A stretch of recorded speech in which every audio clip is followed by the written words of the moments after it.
Oh, hello there. Welcome back to the 90-day challenge. This week we are talking about sleep in general. I was going to say napping. I was just taking a nap. So this week we want everybody to focus on how you're sleeping. I wonder how you guys are doing.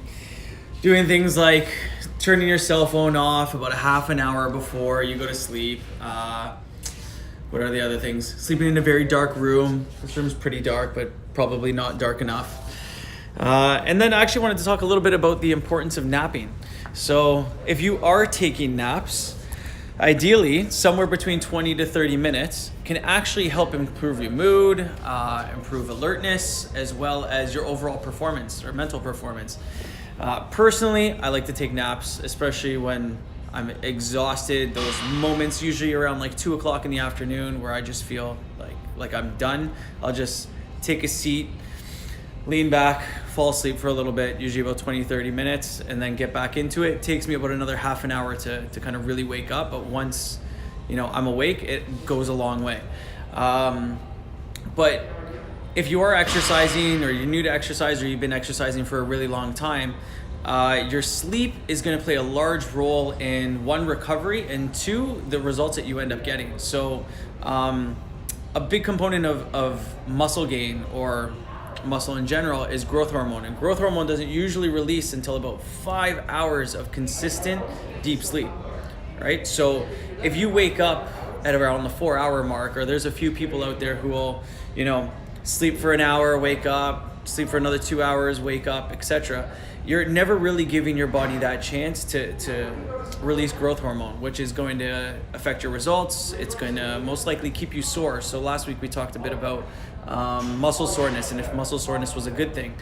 It can be a good thing, but you do want to recover from it. And getting proper sleep and enough sleep, quality sleep, is a huge component of that. So, Andrew's in here. Hello, man. What other things did I want to do? Oh, I just reversed the camera. You can say hi, Naomi. How do I reverse it back now? I don't even know how to do that. How do you reverse the camera back? Oh, there we go. As you can see, I'm a little bit of a noob of these live videos. Okay, anyway. So if you nap, like myself and Naomi, you like napping, right? You can join people like Thomas Edison, Albert Einstein, some of the brilliant minds, that end up taking naps and rejuvenating their mind. It does really go a long way. And so this week we did want you guys to look at your sleep environment. So hopefully you guys were looking at how dark your room is. If it's not very dark, trying to get some blackout blinds or just covering up all the edges of your windows to make sure that you are getting a dark room. The other thing right now is cell phones.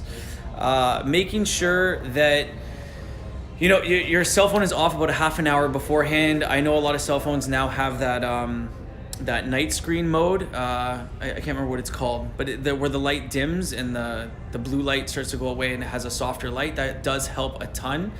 And if you do that before you're sleeping, it does help calm your mind down quite a bit. Some other things that we mentioned in the emails earlier was writing down like a brain dump. So just kind of write down all your thoughts, everything that you usually go to sleep with, write it down on a piece of paper, and then go to sleep. Just put it off to the side and wait until morning. If you end up thinking a ton before you go to sleep, it will really, really impact how much quality sleep you end up getting, right? You'll have some crazy dreams sometimes. It'll end up waking you up in the middle of the night. And you know what? Like, everybody's stressed. We all have tons of stuff on our mind. If you just do that brain dump, it can go a long way. Just make sure that when you do the brain dump, you don't focus on all of those things that you wrote down on the piece of paper. Just let them stay there. And then again, approach it in the morning. What other things were there? The electronics. So no electronics in general. So personally in my bedroom, don't have a clock, don't have, my cell phone's in a whole nother room, so I have to get up when my alarm goes off and literally turn it off from outside. Other than a night light and the lights in the room, there's for the most part nothing. When lights go off, I can't even see my hands in front of my face. So that does help a lot with the quality of sleep. But for myself, the biggest thing is my brain and the activity that's going on in there. So trying to make sure that I write everything down beforehand. Love you too, Les. Tons of comments. All right. Yeah, no, I need to keep my phone. Yes, you do. Yes, please. And honestly, when you get up to turn your alarm off, you're more awake anyway. So as long as you set it up so that, you know, the time that you need to wake up is the time that you've set, and you don't have to press snooze, or you don't have the opportunity to press snooze, you just get up and you're up. So it does go a long way. What else was there? What other sleep things? Stretching, yes. So stretching goes a long way. Les, what do you do before you go to bed? But so stretching, doing some stretches beforehand, doing some yoga poses, like anything for the most part that really gets you to relax at the end of the day. So calms your mind. Some people will meditate, so just kind of taking a chance to breathe. Stretching so much. So anything again that will really, really relax your body will go a long way in your sleep. And again, that deep sleep. So if you notice that you're waking up in the middle of the night, let's try and think of why. And again, you can message me with some of the stuff and I'll try and throw out some ideas. I don't know if all of them will work, but you know, I'm here for you. Deep breathing, 100%, trying to find that relaxing breath. What else was there? I think that might be it that I ended up mentioning anyway. But yeah, so this week, if you guys can, we really want you to drink Pepsi. No. We don't want you drinking Pepsi. Pepsi actually has a bit of caffeine, and there are some people who can have coffee and drink caffeine and go straight to sleep. But it will, because it's, for the most part, increasing your heart rate, and the caffeine is meant to like wake you up and keep you more alert. You won't get that good deep sleep, and chances are you're gonna wake up in about 4 hours and then have to go back to sleep again.